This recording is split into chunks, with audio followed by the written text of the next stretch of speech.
Desde el oído, un acercamiento a la música de nuestro tiempo.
De la música ante cualquier cosa. Y por ello, prefiero lo impar. Este verso, sacado de arte poético del poeta simbolista Verlaine, es el que va a dar inicio hoy a la segunda parte de este programa de investigación musical desde el oído, que es el acercamiento a la música de nuestro tiempo. Y quise partir con la poesía porque precisamente el autor del que nos vamos a encargar hoy día es un músico, investigador, director de orquestas, connotado patrocinador de la escena musical francesa de la vanguardia, y al mismo tiempo un curioso compositor que en algún momento se vio en esta dificultad de resolver el tema de cómo llevar a cabo la música con la poesía sin perjudicar a la poesía misma. Y en ese aspecto estoy hablando del connotado músico Pierre Boulez. Para entender el trabajo de Pierre Boulez, como en todos los compositores que hemos visto, tenemos que hablar también de los contextos histórico-musicales de donde proviene. Y para eso tendríamos que hablar de dos insignes profesores que él tuvo siendo un joven estudiante en la Universidad de París, y tendríamos que mencionar primero que todo, y que ya lo mencionamos con Stockhausen, a Olivier Messiaen, pero también teníamos que agregar una figura prominente de la escena francesa que adopta e integra el lenguaje dodecafónico de Schoenberg, pero también al mismo tiempo hace una investigación y traslada, por así decirlo, obras importantes del periodo intermedio de Schoenberg al lenguaje dodecafónico. Y nos estamos refiriendo al compositor e investigador René Leibowitz, de quien toda una generación de músicos franceses se nutrieron trabajando bajo las enseñanzas de él.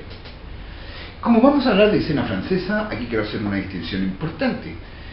Y por razones obvias de la biografía musical de Boulez, no podremos mencionar una escena importantísima que hay que indudablemente tomar en cuenta, que es la escena de la música concreta. Pierre Henry, Pierre Schaeffer, generalmente esos dos puntales que investigan sobre el material sonoro concreto, es decir, sacado de las fuentes originarias de la naturaleza y de la sociedad tardoindustrial, que reproducen y crean especies de collage no muy distintos, digamos, de las aventuras dadaístas de las películas de René Clair, por ejemplo. Entonces, en ese aspecto vamos a tener que dejar de lado esa escena para exclusivamente tratarla en una otra ocasión, ya dentro de la música electrónica, que también la escena francesa asume de manera muy inquisitiva, de proposiciones muy abiertas. Y vamos a enfocarnos solamente en la escena de la vanguardia de Leibowitz y Messiaen. Obviamente, cuando hablamos del fenómeno de Darsan, Pierre Boulez participa también tanto de las conferencias como de la presentación de obras importantes. Y ahí hay presentaciones muy vitales. Fue uno de los primeros músicos franceses que presenta en estos festivales. Y presenta primeramente una de las primeras, que la tengo acá en formato CD, sonatas para piano. Ya presenta la sonata para piano número 2, después compone la 1 y después termina con la tercera, este caballero. Pero él presenta la sonata para piano 2 en el año 1948. Y luego, en el año 1952, presenta dos obras más, que es Polifonía X y Estructuras para piano. Es decir, la primera etapa de Pierre Boulez está caracterizada por una búsqueda en este instrumento mixto, que es el piano, que como ustedes bien saben, es un instrumento que es de teclas, que se tocan con las teclas, que tiene un amasijo de cuerdas al interior, pero cuyo mecanismo también, y esto lo va a saber y lo va a practicar de manera muy consciente John Cage, también trabaja con un sonido percutido, es decir, dentro del piano existen las masitas que le pegan a la cuerda para darle la vibración respectiva y el sonido que nosotros siempre hemos denotado del instrumento. Pues bien, en este escenario de Darsan, Pierre Boulez asume una posición sumamente intransigente, podríamos decirlo, porque adopta la técnica serial, la técnica dodecafónica, pero en este caso la adopta bajo el mandato no de Schoenberg o Berg, sino precisamente del compositor Anton Weber. Acá tengo felizmente las obras completas de este autor, y justamente bajo la dirección precisamente del maestro Pierre Boulez. Pierre Boulez, como director, les dije, ha estrenado muchas obras, no solamente del escenario de la vanguardia o del siglo XX, sino que de distintas otras épocas. Pero acá tengo las grabaciones de las obras completas de Anton Weber. Y es importante entender esto porque muchos de los procedimientos webernianos que nosotros vamos a escuchar acá, Pierre Boulez los toma en consideración y los resignifica, le hace una resignificación al trabajo de, en este caso, de Anton Weber. Pues bien, el trabajo musical de Boulez, el trabajo musical, como lo acabo de mencionar en las primeras palabras, se agrupa en tres lugares importantes. La primera, obviamente, en el campo de la composición. Pierre Boulez, como les digo, parte con sonatas para piano, obras para piano, pero de repente empieza a adoptar una investigación mucho más concienzuda y crítica respecto sobre todo de dos ámbitos fundamentales. El primero son los timbres sonoros, y empieza a adoptar y a poner en circulación timbres no solamente desde el punto de vista de la música clásica tradicional, violines, flautas, clarinete, etcétera, sino que también hay un fuerte trabajo de las percusiones, y de percusiones en tanto instrumentos que no están determinados regularmente por sonidos, es decir, estamos hablando de la inserción en la música de cámara de lo que es el ruido. Y el ruido es un elemento importante que también Boulez va a considerar como categoría estética y como categoría expresiva. Pues bien, las composiciones musicales, ya habíamos hablado de las notaciones para piano, y también las famosas sonatas para piano. ¿Ya? Las notaciones como las sonatas son de este mismo periodo, del año 45-46. Y luego, una obra en particular que se presenta en esta grabación, que la tengo acá, que son los conciertos del Domaine Musical. Domaine Musical, que es justamente uno de los primeros grupos de trabajo con el que Pierre Boulez graba y estrena algunas de las obras significativas de la música de los años 40 y 50, es decir, de todo el periodo de la vanguardia post-weberniana o serialista integral. Vamos a explicar un poquito de qué se trata esto del serialismo integral. Y en estos conciertos del Domaine Musical aparece precisamente la sonatina para flauta y piano, en este caso interpretada por Severino Gazzelloni en flauta y David Tudor en piano. Y nombro a David Tudor porque esta persona, este hombre, también se nos va a colar en el programa de John Cage, porque es precisamente uno de los primeros músicos que trabaja junto con John Cage en la inserción de números musicales con piano preparado. Eso lo vamos a ver en el periodo, digamos, en el capítulo dedicado a John Cage.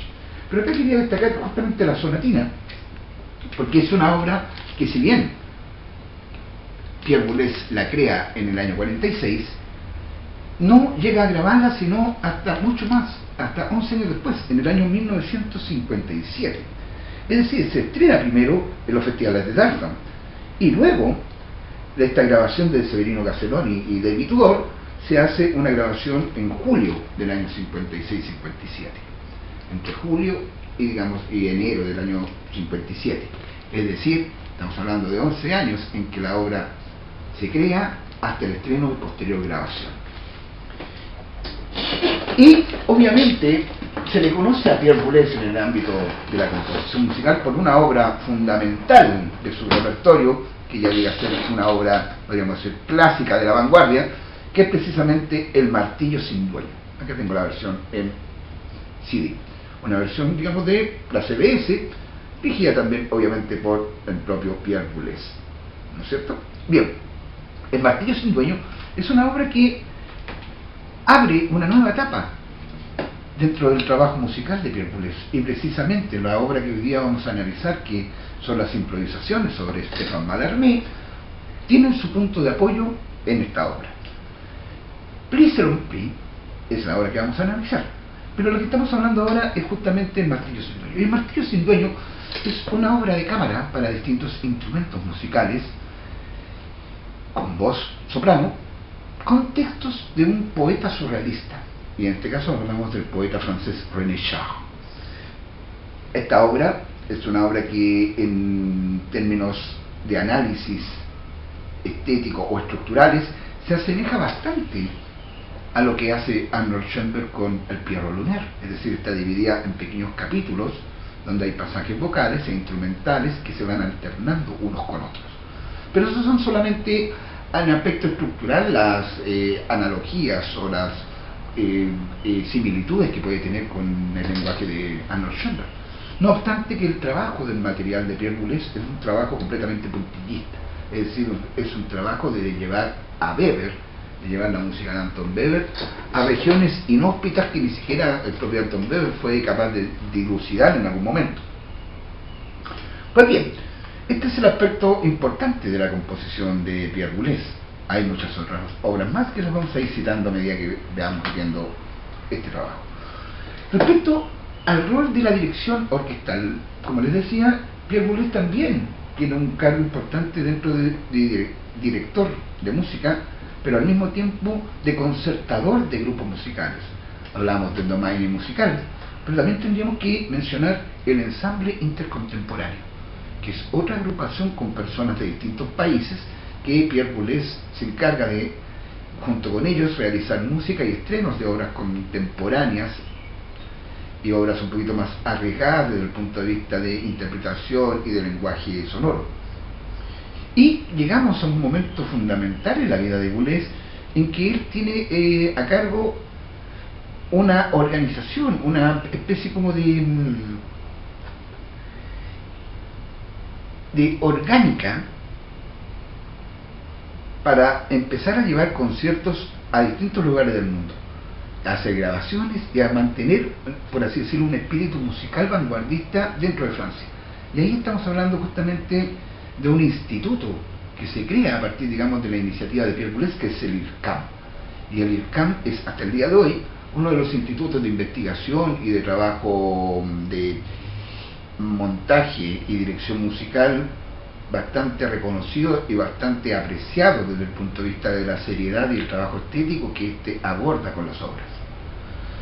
Pues bien, junto con la composición, con la dirección, tenemos un tercer elemento que no puedo dejar pasar para seguir hablando de Boulez, y es precisamente el trabajo de la teoría musical. Pierre Boulez también escribe, y en este tipo de escritura que él asume es una escritura que en algunos aspectos es sin concesiones y que verdaderamente tiende a una verbalización casi poética muchas veces de los acontecimientos sonoros.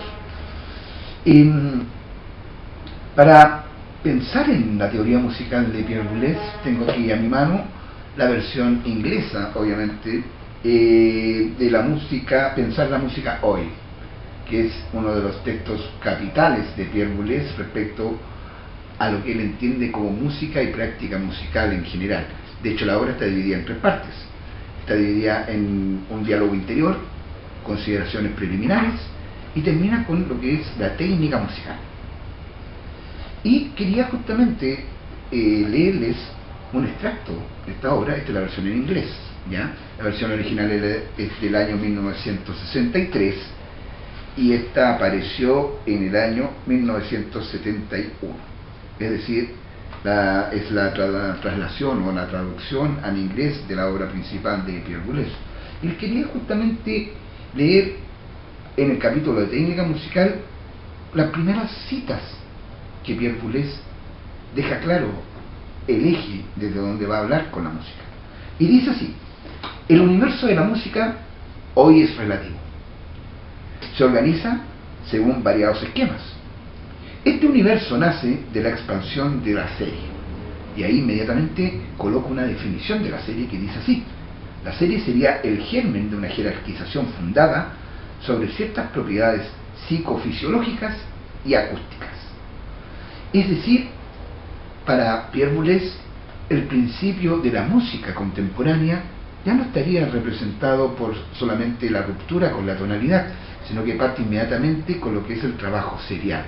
Y aquí quiero dejar bien claro cómo entiende Pierre Boulez la serialidad o el serialismo integral, del que también Stockhausen y su trabajo, y muchos otros, Luigi Nono, Henri Pousseur.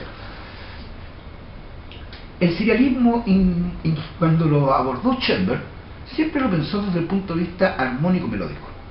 Es decir, las otras dimensiones de la música, los timbres, los acentos, las dinámicas, siempre quedaban un poco a merced de lo que el compositor iba articulando. Pero no había un estudio serio o un estudio medido respecto de esas otras dinámicas o esos otros parámetros del sonido.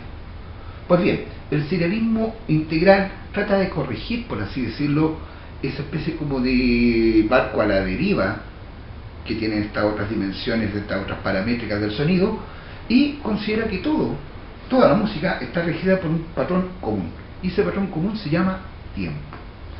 Pues el tiempo se puede no solamente aplicar a los fenómenos acústicos como las melodías o los acordes o las armonías, sino que también a los timbres sonoros. También se pueden aplicar a los acentos, a la paramétrica, digamos, de la dinámica, es decir, lo fuerte, lo despacio, lo piano, lo mesoforte, etcétera, etcétera. Es decir, cada acción que se ejerce sobre un sonido puede ser medido temporalmente. Y por lo tanto, podemos partir siempre de un germen o una idea común de organización sonora. Y eso es el serialismo integral para Boulez. Pero, junto con esto, pensar en la música hoy día tiene otra facultad u otra característica que no quiero dejar pasar, porque nos va a impulsionar y nos va a meter inmediatamente con el problema que Pierre Boulez enfrenta al trabajar con los objetos poéticos. Y es que, junto con las cuatro paramétricas tradicionales que conocemos, las alturas, las duraciones, los timbres y las intensidades, se agrega un quinto elemento no menor, que es la noción de espacio. Y el espacio es justamente para Boulez un elemento fundamental en la práctica no solamente artística de grabación o de reproducción musical, sino que también es parte y tiene que ser parte integrante de la composición, que sería la repartición, o para entenderlo bajo mi lenguaje, la distribución que tienen los sonidos, que tienen las obras, que tienen los instrumentos dentro de un determinado lugar, que tiene el auditorio para poder escuchar una obra verdaderamente a conciencia, etc. Es decir, el espacio se entiende indudablemente en cualquier tipo de categoría donde la música funcione. Pues bien, estas 5 paramétricas adoptadas por Pierre Boulez nos van a llevar justamente a entender una de las obras quizás más inquietantes y al mismo tiempo más aventureras que ha tenido este maestro, que es la famosa Pli selon pli, que es la traducción en castellano de pliegue según pliegue o sobre pliegue. ¿Qué es lo que es un pliegue? ¿Qué significa plegar? Y ahí indudablemente hay varias formulaciones que me conectan inmediatamente con Stéphane Mallarmé. Y Stéphane Mallarmé, ya que partí con un poeta simbolista, Stéphane Mallarmé proviene precisamente de finales del siglo XIX, es un asiduo lector de Charles Baudelaire, sigue a Arthur Rimbaud, conoce a Verlaine, tiene todo el escenario simbolista, pero al mismo tiempo se desmarca progresivamente de ese escenario para crear un tipo de poesía y de métrica poética que le es propia. Acá tengo las poesías de Stéphane Mallarmé, obviamente en francés, y allí acá hay un prefacio muy interesante que es de Jean-Paul Sartre, que le dediquen precisamente a Mallarmé unas líneas bastante curiosas, de ponerlo como casi una poesía en antesala del existencialismo, cosa que podría ser debatible o no, pero es interesante esa postura que Jean-Paul Sartre toma a partir de la literatura de Stéphane Mallarmé. Stéphane Mallarmé no solamente es un poeta, también escribe ensayos y tiene una concepción completamente revolucionaria de lo que es la escritura. La escritura es un libro eterno, es un libro gigante, es el libro de los misterios. Pero para entrar a este tema, que aparece como pliegue según pliegue, también me dejé llevar un poquito por las asociaciones que ejerce el filósofo francés Gilles Deleuze. ¿Y por qué menciono a Deleuze en este caso? O tendría que mencionar también a Lyotard.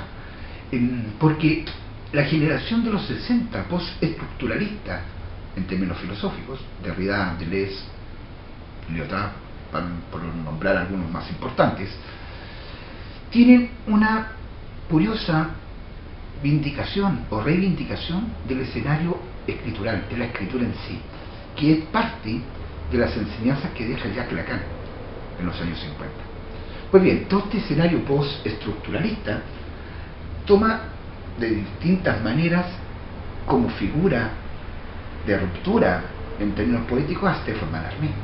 Y Stéphane Mallarmé es el autor precisamente de estos poemas que Pierre Boulez va a musicalizar.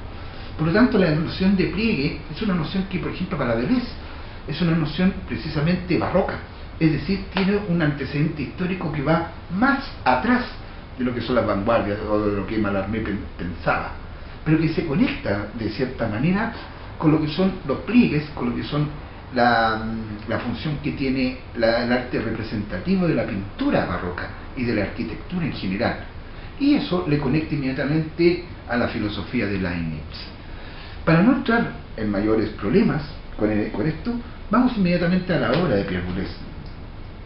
La estructura de esta obra es relativamente sencilla. Boulez decide estructurar la obra en 5 partes, de las cuales la primera y la última, es decir, Don y Tumba, que así se llaman, son solamente 2 versos elegidos de Stéphane Mallarmé y que son musicalizados con la plantilla instrumental completa. Y de ahí vienen las famosas improvisaciones, que son improvisaciones sobre 3 textos o 3 sonetos. Y aquí quiero dejar bien claro la conformación típica de un soneto, que son 2 cuartetos y 2 tercetos, que pueden ser endecasílabos, es decir, con 11 sílabas, o puede ser alejandrino, que también tiene otra configuración en orden, ¿ya? Y la primera improvisación justamente es de uno de los sonetos, que parte con esta frase: lo virgen, vivaz y bello de hoy. Y la improvisación 2, que es la que vamos a ver hoy día, es un delantal se ha abolido. Y la improvisación 3 termina con como desnudo, aplastante tú. Son, en todo caso, formas bastante curiosas de establecer una nueva poética, que en este caso Stéphane Mallarmé asume verdaderamente como un hito revolucionario. Y aquí es donde viene el gran problema que se le presenta a Pierre Boulez, es decir, la lectura del poema. ¿Cómo voy a relacionar la poesía y la música, pero que no sea una mera representación ilustrativa? Es decir, se ha hecho música y poesía a lo largo de muchas décadas, de muchos siglos. Cada cultura tiene su forma tradicional o especial de encarar esta relación simbiótica entre poesía y música, y de hecho hay autores, filósofos o etnólogos que consideran precisamente que la poesía y la música convivieron bastante agrupadas antes que se separaran y se especializaran, una en el arte de la palabra y la elocución y la otra en el arte de los sonidos puros. Bien, pues durante todo ese tránsito la poesía o bien se adaptaba a la música, o la música intentaba adaptar de cierta manera ese aire poético, ilustrándolo de alguna forma con instrumentos musicales o con ciertos aires melódicos, etc. Como ambas soluciones ya no son representativas para Pierre Boulez, en el caso de Stéphane Mallarmé se coloca una dificultad aún mayor, y esa dificultad está en la concepción estética que Stéphane Mallarmé tiene de la poesía. Entonces, Pierre Boulez no puede no ignorar ese antecedente. Es decir, en la concepción estética de Mallarmé es una retirada de la música en pos de una habilitación total respecto al objeto poético. Mallarmé es contemporáneo, es una persona que tiene contemporaneidad con Richard Wagner. Indudablemente el arte de la música de arte total, o la obra de arte total que propugnaba Wagner, es indudablemente un eje referencial para todos los artistas. Pero Stéphane Mallarmé, si bien acepta esa dimensión teatral de la literatura, la dimensión de representación, no lo hace en beneficio de la música. Y ahí es donde hace la crítica a Richard Wagner en uno de sus escritos, y particularmente en un texto, en una prosa que se llama El libro instrumento espiritual. Y ahí tiene una frase bastante curiosa que la quiero leer, y que dice: la poesía, próxima a la idea, es música por excelencia. No consiento una inferioridad. Es decir, hay una primacía poética por sobre la primacía musical. Y en ese antecedente Pierre Boulez está en una encrucijada. ¿Cómo hago yo, o cómo el compositor llega a articular una música que le permita no violar los principios básicos del poema, pero al mismo tiempo estar dentro del objeto poético sin abandonarlo? Y para eso Pierre Boulez tiene varias maneras de enfrentar el problema.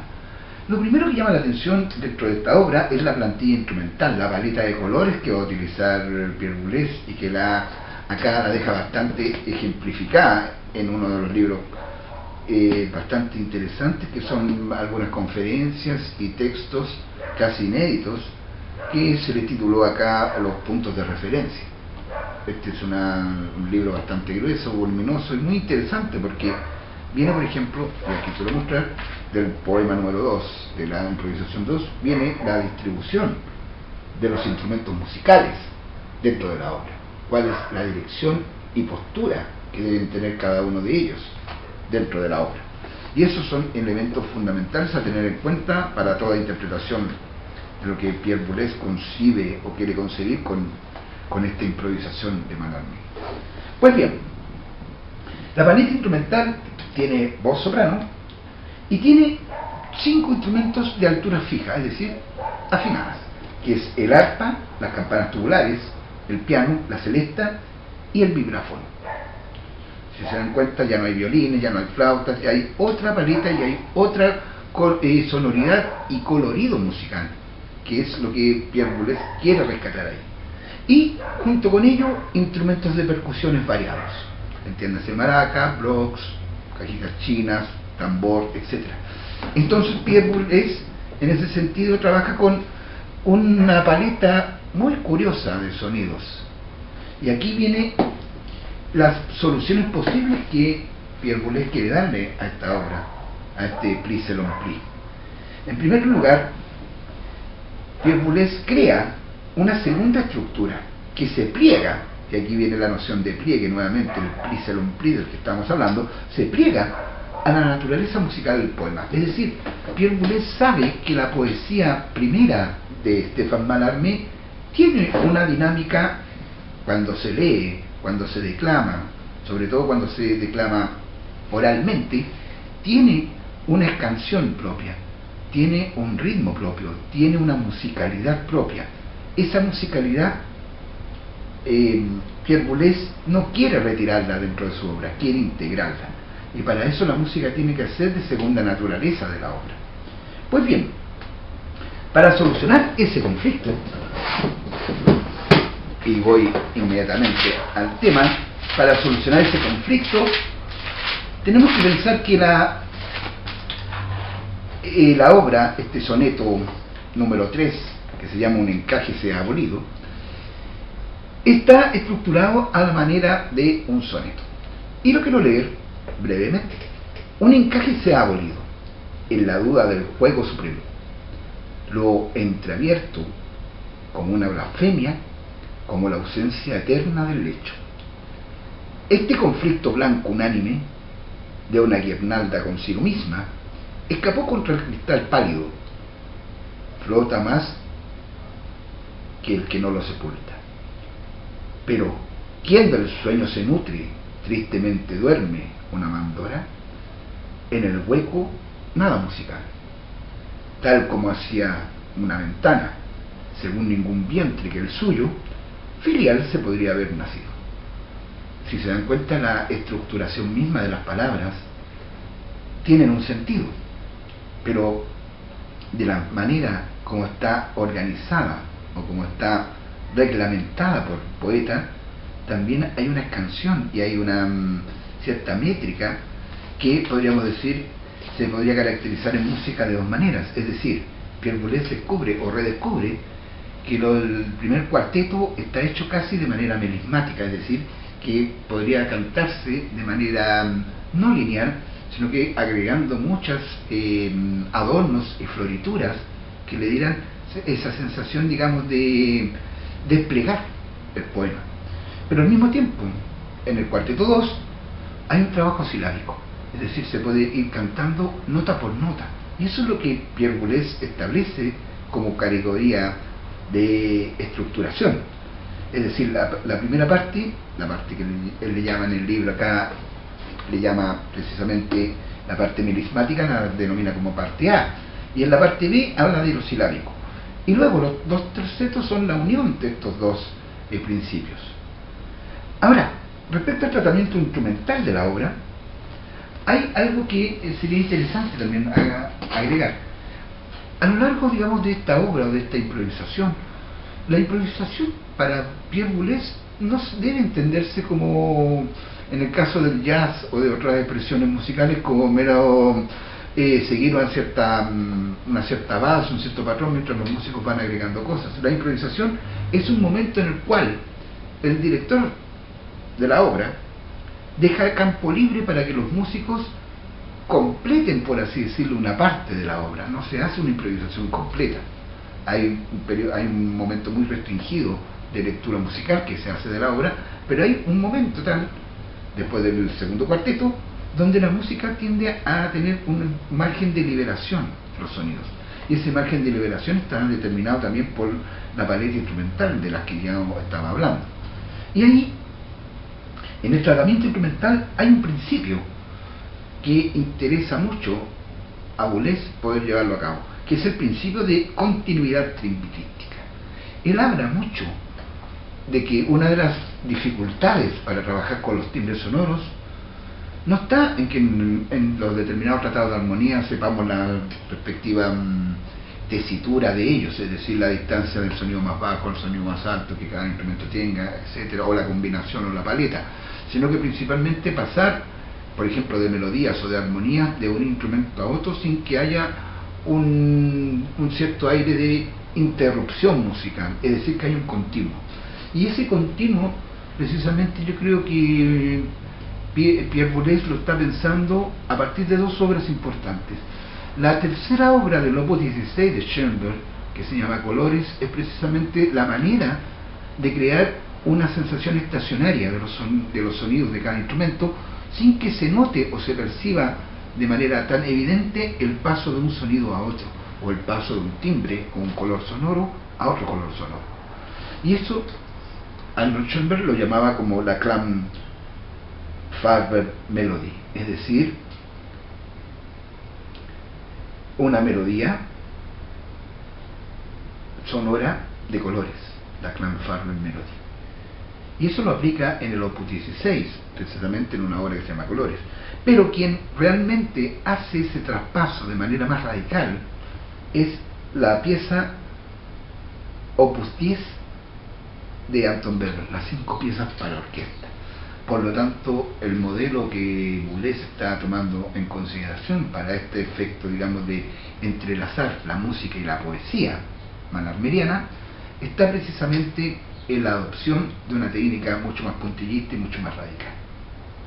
Pues bien, ya para ir cerrando nuestro programa de hoy, quiero no dejar pasar, aparte de las sonatas, el Martillo sin dueño, y obviamente Prisa non pli, que lo acabo de ver, unas obras de Pierre Boulez que ya son del periodo de 1975, del 66 al 75, que son las obras instrumentales de Pierre Boulez para el trabajo de percusión. Aquí hay un rico trabajo de percusiones, un rico trabajo de timbres percutivos que él desarrolla no solamente como compositor, sino también en especie de homenaje. De hecho, la primera obra se llama El Ritual. Este ritual está con una dedicatoria, está a la memoria de Bruno Maderna, es decir, de uno de los compositores italianos que seguramente Pierre Boulez conoció en los escenarios de Tartan, y hace un homenaje a este músico italiano a partir de esta obra. Y aparece también Eclat y Múltiples, que son también ambas interpretadas por el ensamble intercontemporáneo, bajo la dirección, adivinen quién, de Pierre Boulez. Ok, eso sería el escenario de hoy día.